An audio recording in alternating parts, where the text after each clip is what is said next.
Buenas tardes, buenos días, de donde nos puedan ver, estimada comunidad acuícola. Bienvenidos a un nuevo episodio de su canal La Voz del Acuicultor. Este es un espacio dedicado a la acuicultura donde conversaremos con especialistas, productores, investigadores y emprendedores que están transformando la forma de cultivar y aprovechar los recursos acuáticos.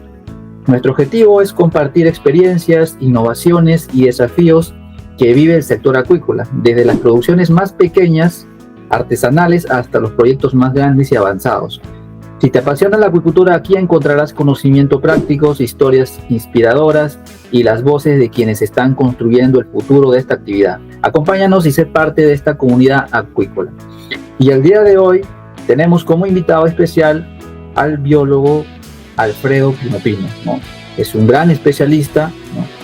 Es en producción de truchas, licenciado en biología, con mención en pesquería, ¿no? Estudios concluidos en maestría de acuicultura, y todos estos estudios realizados en la Universidad Nacional del Altiplano de Puno, con experiencia en cultivo de truchas, ¿no? En cultivo en sistema de hatcheries, jaulas flotantes y estanques. Especialista también en formulación de dietas para truchas, pacos, gamitanas y otras especies. También es especialista en implementación y auditoría de inocuidad y calidad en la industria de productos hidrobiológicos. Actualmente es docente contratado del programa de Biología, Pesquería de la Facultad de Ciencias Biológicas de la Universidad Nacional del Altiplano en Puno. Bienvenido, biólogo Alfredo Pino. Es un placer tenerlo aquí con nosotros en el canal. El placer es enteramente mío y muy aparte de tu persona, de todos los que nos escuchan y nos escucharán a lo largo de la necesidad de ver algún material referente a la acuicultura. Sean ustedes bienvenidos. Muchísimas gracias por tener la inquietud de saber un poco y también compartir un poco, en este caso, de mi persona. Un gusto, Luis. Estoy atento a tus preguntas y, bueno, comentar un poco de lo que podamos dar alguna opinión, más que contribuir un poco al sector, en este caso pesca y acuicultura. Correcto, biólogo. Muchísimas gracias. Y en este bloque vamos a hablar sobre su experiencia y un poco de contexto personal, ¿no? Preguntarle, biólogo, ¿cómo fueron sus inicios en el mundo de la acuicultura y qué es lo que le llevó a especializarse, por ejemplo, en el cultivo de truchas, en la producción de truchas? Bueno, al entender que Puno es el primer productor de trucha en el país, Oncorhynchus micis, eso se puede decir directamente, se te viene en la cabeza Puno. Sí. ¿Cómo yo empecé en esto? Justo se los cuento a veces en alguna conversación. Yo recuerdo que cuando niño, yendo a las propiedades de mi padre, ellos tenían una pequeña poza y justamente por crecidas de los ríos llegó una trucha ahí y la tenían como mascota. Textualmente le daban lo que podía o lo que sobraba de la comida y se quedó ahí hasta que alguien decidió comérsela, pero es la primera vez que yo vi, o sea, tendría ¿cuántos? 6, 8 años, que vi una trucha de arroyo y dije, qué curioso que críen un pez. Yo pensé que solamente se tenían en acuarios, ¿no? Ajá. Y en el acuario ves un pez pequeñito, en este caso era una trucha más o menos de unos 200 a 300 gramos, que correteaba por todo ese estanque que tenían naturalmente hecho ahí, cerca de la casa, y me llamó la atención. Y bueno, uno fue creciendo, buenas cosas. También en esa misma temporada tenía un familiar que vivía en casa y él ya estaba en la época universitaria y me decía, ¿y tú cuando crezcas qué vas a hacer? Y yo en esos 6, 7, 8 años yo le decía, yo quiero ser científico loco. Y bueno, es por eso que viendo algunas opciones me dediqué a la biología. En ese entonces en la universidad tú entrabas a la facultad y ya estando en los estudios básicos decidías a qué mención ir, ¿no? O sea, en la Nacional del Altiplano tenemos mención, bueno, en ese entonces teníamos mención en pesquería, mención en ecología y en microbiología y laboratorio clínico. Como que no me gustaba mucho estar en bate en un laboratorio, así es que tenía la opción de ecología y pesquería. Y bueno, por las relaciones personales y demás, más pesó la pesquería para elegir la mención en ese caso. Ahora es un programa de estudios que de inicio a fin se postula y se egresa de ese programa y de esa especialidad. Ujú.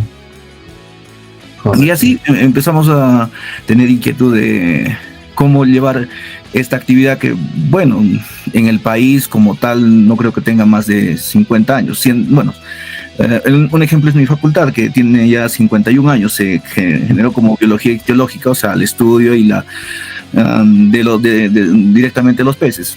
Así. Y bueno, así fue evolucionando la carrera hasta lo que es ahora, ¿no? O sea, un programa de estudios de una licenciatura en ciencias en biología.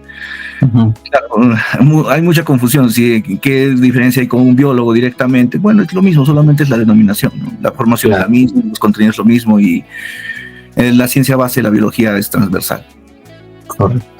Correcto, biólogo. Qué interesante su historia, es una historia inspiradora para que muchos, ¿no?, puedan coger como ejemplo, ¿no? Hay muchos que desde pequeños pues les gusta el tema de la acuicultura y posteriormente ya nos vamos formando de acuerdo a los estudios que vamos llevando, ¿no? Ya en la universidad y también en el campo, ¿no? Ahora, desde su experiencia, usted, ¿cómo ha evolucionado la truchicultura en Puno? Y en estos últimos años, ¿cómo ha evolucionado la truchicultura en Puno? Bueno, al inicio de la actividad como precursor de la misma se hacía en cercos de confinamiento, cerca a la orilla, el cual tenía sus limitaciones por obvias razones ambientales, la cual se hizo la transición a las jaulas flotantes, utilizando el material que se tenía en ese entonces, estrictamente los troncos del eucalipto, una especie muy, muy recta que se volvió el estándar hasta los 2000 más o menos.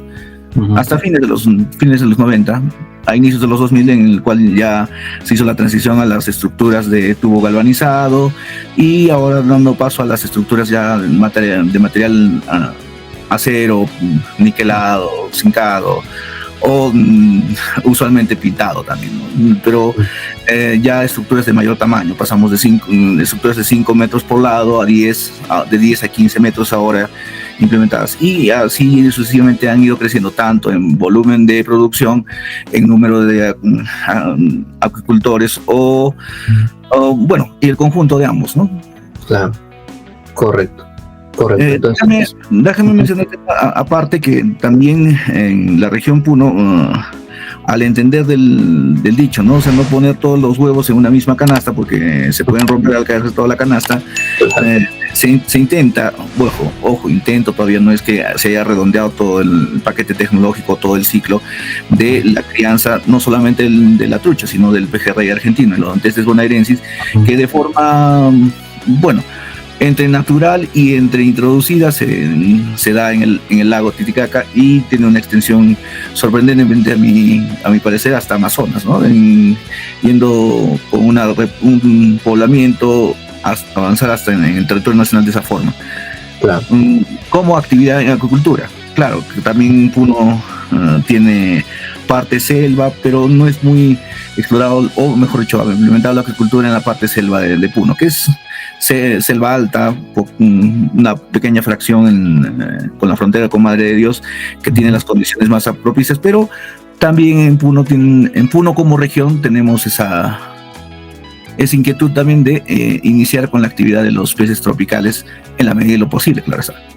Claro, correcto. Entonces ha evolucionado, pero todavía hay que ir mejorando, creo yo, ¿no? En ese punto.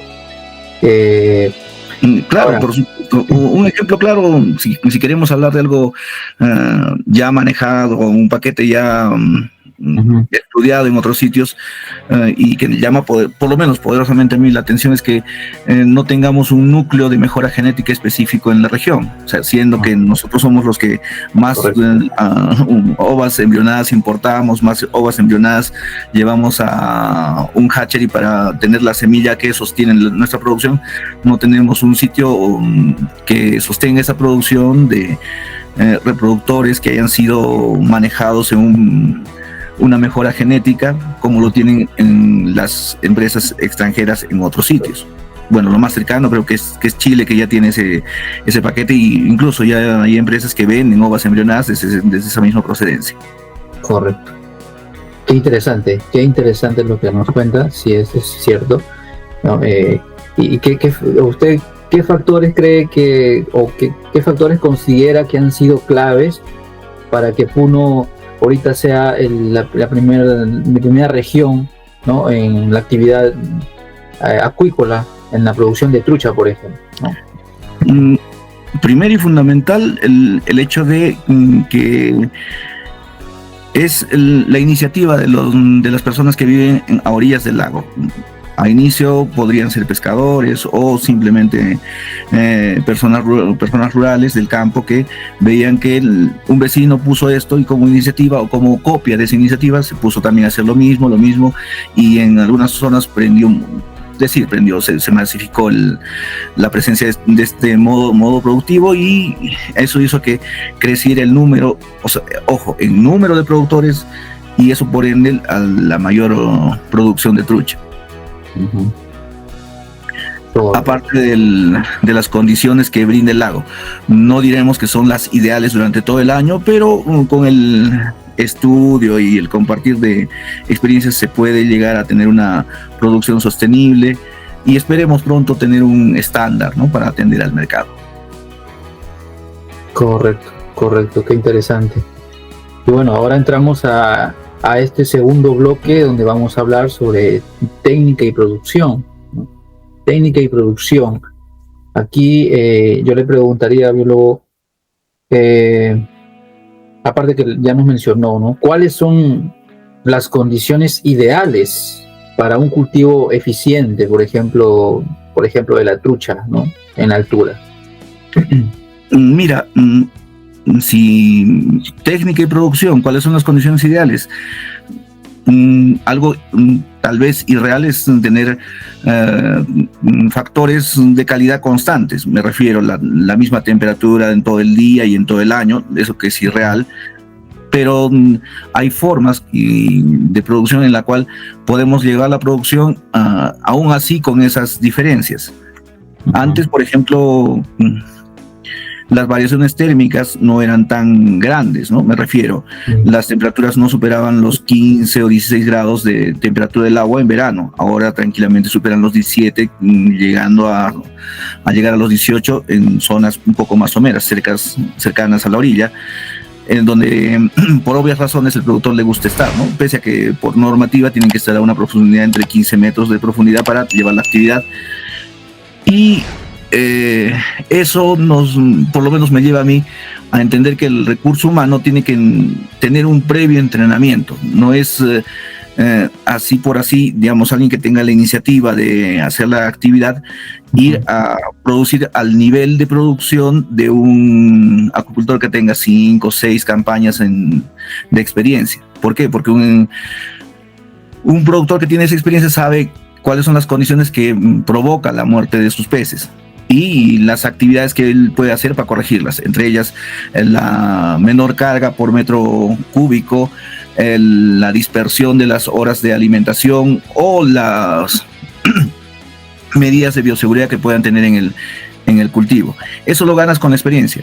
Simplemente, cuántos alevinos sembrar, en qué hora darles de comer y la forma en que les proporcionas la dieta.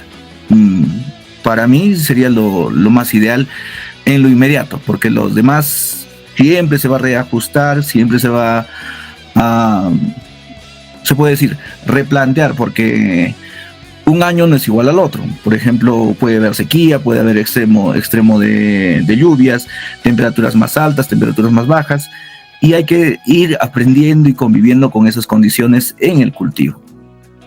Por ejemplo, a algunos les sorprende por qué algunos peces que son supuestamente los más fuertes, los más grandes, los más precoces en crecimiento mueren, pero si les estoy dando comida, ahí es donde yo les digo, ¿y tienes tu registro de la temperatura del agua?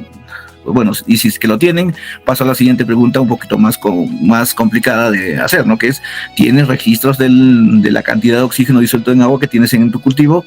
Y más complicada todavía, si ha visto el monitoreo de la cantidad de oxígeno disuelto en agua en la fase de alimentación.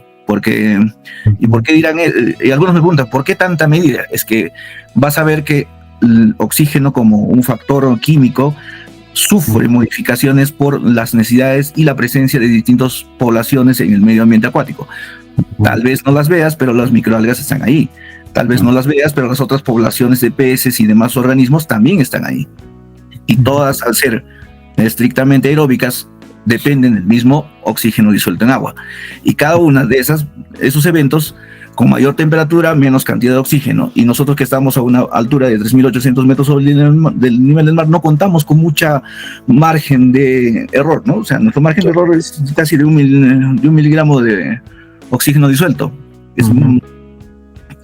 ¿Y por qué podemos llevar la actividad? Porque el impactar, o sea, hacer un bajón de oxígeno en un cuerpo de agua tan grande como el lago Titicaca es posible, sí, pero también con ser tan grande, en la dilución y en los movimientos se homogeniza otra vez, pero llegan los puntos de pasar los puntos críticos necesarios para la producción, y exclusivamente cuando comen, porque cualquier organismo cuando come requiere más oxígeno para realizar su metabolismo, por ende digerir y incluir los nutrientes del alimento que produce para su fisiología y por ende su crecimiento, su metabolismo.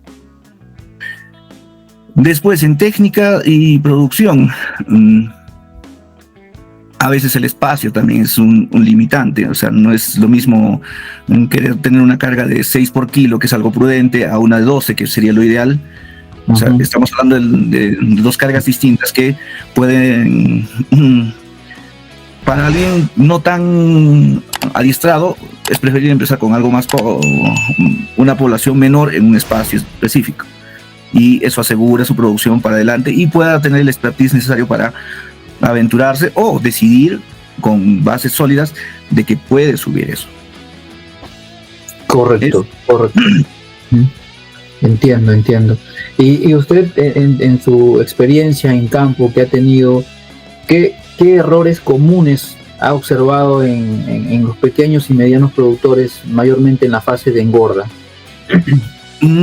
Me viene a la mente no tanto una de fase de engorda, sino desde el inicio de la producción. O sea, por ejemplo, hicimos el pedido en nuestra actividad, en nuestra concesión, de un grupo de productores. Y nuestra petición fue alevinos por encima de los 4 centímetros, más o menos a 1 gramo promedio de peso. Y vimos que textualmente, o sea, contratamos, compramos y esperamos en nuestras instalaciones tranquilamente de ver qué es lo que llega. Llegó un camión con oxígeno y demás, un transporte, yo creo, bastante adecuado para la realidad que tenemos. Pero al ver la descarga y el muestreo respectivo, vimos que no todos tenían pues esa talla, sino eran de un tamaño menor. Por ende, un sistema inmune poco desarrollado. Por ende, no es lo mismo comprar un alevín de 2 centímetros, 3 centímetros, 4 a mayores de 5, los cuales ya presentan un sistema inmune activo que puede hacer frente a los patógenos que están en un ambiente abierto. No es lo mismo hacerlo en una sala en la cual medianamente puedes guardar la bioseguridad a un ambiente abierto donde si tu vecino tiene una X bacteria, también el medio natural la va a tener. Ingresamos eso, tuvimos la parte de seguir con la misma dieta que estaban en sala, o sea, compramos la misma alimentación, pero seguimos también el consejo de la aclimatación sin alimentación para evitar el estrés, mejor dicho, para combatir el estrés agudo que se puso en el transporte, pero después de eso empezaron a morir. Muy aparte de los pequeños, por debilidad y por enfermedades, también algunos grandes. ¿Y cuál fue bueno, en conjunto de todos los que estábamos ahí? Es que no hicimos se puede decir, un tratamiento sombra desde la sala, a lo cual llegamos a la conclusión de que debimos suplementar, no con un fármaco, pero sí con un complejo B mínimamente desde sala, para que conlleve mejor el transporte y también seguir esa suplementación en ingreso y aclimatación al lago para evitar esa mortandad. Ojo, esas mortandades para otros productores es lo más normal del mundo, pero yo creo que si tenemos la posibilidad de tener algo de donde explorar o teorizar, es que hay experiencias en todo el mundo que te indican cuáles son los problemas que se dan, y nosotros identificamos eso en ese proceso y lo dejamos ya por anotado en en nuestro cuaderno de ocurrencias y las sugerencias para la siguiente vez que comprásemos, hacer ese tipo de tratamiento. Bueno, aparte que hay algunas cosas que puedes controlar y otras que no, ¿no? O sea, por ejemplo, es complicado hacer estas siembras en época calurosa, o sea, en verano que en invierno. O sea, tenemos ese problema con las especies más afines a la temperatura fría, que es en este caso la trucha. Como cruce de información, es el caso contrario con el pejerrey. Más le gusta la época caliente, es donde no tiene ningún problema sanitario, no se tienen mortandades, pero en la época fría es donde sí se presentan mortandades. Estimamos también con otros amigos y colegas que es por el estrés, por el frío. O sea, no es tan afín a la parte fría. Sobrevive, supera eso, pero no es su hábitat, mejor dicho, las condiciones idóneas para su crecimiento. Correcto, entiendo. Interesante lo que comenta. Y ahora ahí hay un punto al cual hay que complementar acerca de la calidad del agua, por ejemplo. Mayormente los parámetros físico-químicos en cautiverio, o sea, en tierra, son manejables, pero cuando nosotros manejamos en jaulas, por ejemplo, en la laguna, ya el tema de los parámetros se nos escapan de las manos, ya no lo podemos manejar, ¿no? Desde su perspectiva de usted, ¿cómo influye la calidad del agua en la productividad y la sanidad de la trucha? Mira, eso depende mucho del criterio y la formación y la experiencia del acuicultor. Por ejemplo, estamos íntimamente unidos a la calidad del agua, directamente a la presencia de la misma, ¿no? O sea, si tenemos un buen caudal, podemos criar especies como la trucha, que requieren un alto nivel de calidad de agua por su preferencia fisiológica. O sea, no toleran mucho la presencia de elementos nitrogenados ni fosforados que son nocivos y tóxicos para su crecimiento. Ahora, si tú no tienes un caudal importante, es limitado lo que vayas a hacer en un estanque.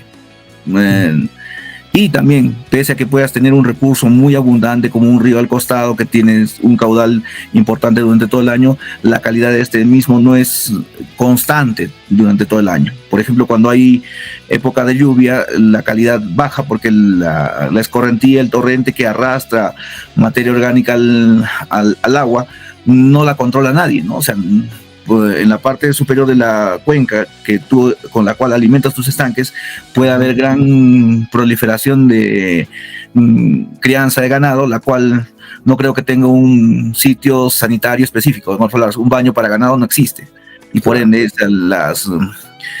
las fecas de los animales se pueden juntar, escurrir en la época de lluvia y contaminar, o bueno, no contaminar, enriquecer con mayor carga de materia orgánica el agua, y por ende eso aumenta nitrógeno, aumenta fósforo, y eso es alimento para las plantas que también crecen en población. Eso hay que entender que hay que convivir con eso, hay que entenderlo y ver también las posibilidades. Por eso no aventurarse de frente a una capacidad de carga muy alta. Salvo que lo puedas corregir en el caso de, no sé, se me ocurre, una previa adecuación del recurso hídrico con mayor aireación o si se pudiera oxigenación, porque ha habido casos en experimentos, sobre todo en el Penipa, que era la implementación de oxigenación vía microburbujas, o sea, dos fases. La utilización de oxígeno con esos concentradores de oxígeno que se hicieron muy populares en la época de pandemia, que te brindaban oxígeno a un 90-92% de pureza, y la implementación de un difusor muy específico que generaba microburbujas que hacían un mejor intercambio gaseoso entre el agua y el oxígeno que se insuflaba para aumentar los niveles de oxigenación. ¿Eso que te permitía? Por ende, otra vez, subir la biomasa que contienes en el estanque que tiene, en el estanque de agua. Típicamente la capacidad de carga que tiene ese estanque. Correcto. Y así puedes tú ir mejorando cada una de las posibilidades. También con la cepa que tú vayas a manejar. No es lo mismo, por ejemplo, la cepa que trabaja en Brasil, que está más acostumbrada a temperaturas un poco más altas, es la misma que en algunos casos también trabajan en Colombia o en Ecuador. Cuando yo era estudiante y me dijeron, hay crianza de trucha en Colombia y en Ecuador, yo me caí de espaldas, ¿no? Porque yo pensé que en esos países son extremadamente tropicales, que en altura, pero, sorpresa, también en altura tienen temperaturas que llegan a lo ideal para la crianza de trucha. Y así, también no hacerte harakiri como productor, porque hay algunos que textualmente tienen un mal manejo de los efluentes que tiene su recurso hídrico, o lo contaminan directamente con una mala técnica de alimentación. Me refiero, hay gente que textualmente tiene muchas actividades o tiene la idea de que la trucha le das el alimento y ella solita lo va a comer. No, tienes que darle el tiempo necesario para que lo coma. Y también el ojo entrenado de un buen alimentador que se dé cuenta que si lo está comiendo, ojo, el hecho de que lo capte en primera intención no significa que vaya a ingresar a su sistema digestivo. No. Cuando ya están comidas y cuando ya no pueden, y ya no, o sea, físicamente no puede ingresar más al sistema digestivo, lo escupe. Cuando tú veas eso, es que ese pellet, si no lo va a comer otra trucha que tenga hambre, eso se va a ir al fondo. Y si no te has dado cuenta, vas a seguir dando la dieta y vas a, no sé, se me ocurre, de un 10, un 5% de ese alimento que te cuesta dinero, no va a ir a tu trucha, sino va a ir al fondo. Y eso también es incremento de materia orgánica, por ende, competencia por el oxígeno para descomponer eso y deterioro de la calidad del agua. O sea, hay que ser conscientes de que esos elementos también te juegan en contra y son elementos que tú puedes tranquilamente controlar, ¿no? O sea, con darle la capacitación adecuada y desarrollar, o no solamente capacitar, sino es desarrollar las habilidades de observación del personal que vaya a hacer esa actividad. Y ahí se aplica un viejo dicho, ¿no? O sea, el buey engorda al ojo del dueño, ¿no? Ajá. Igual la trucha engorda al ojo de alguien que sabe cómo tiene que engordar. Correcto. Qué interesante lo que menciona, y hay que rescatar que la trucha siempre hemos dicho, es un animal de costumbre, ¿no? Nosotros nos acostumbramos a cómo debemos alimentarlo.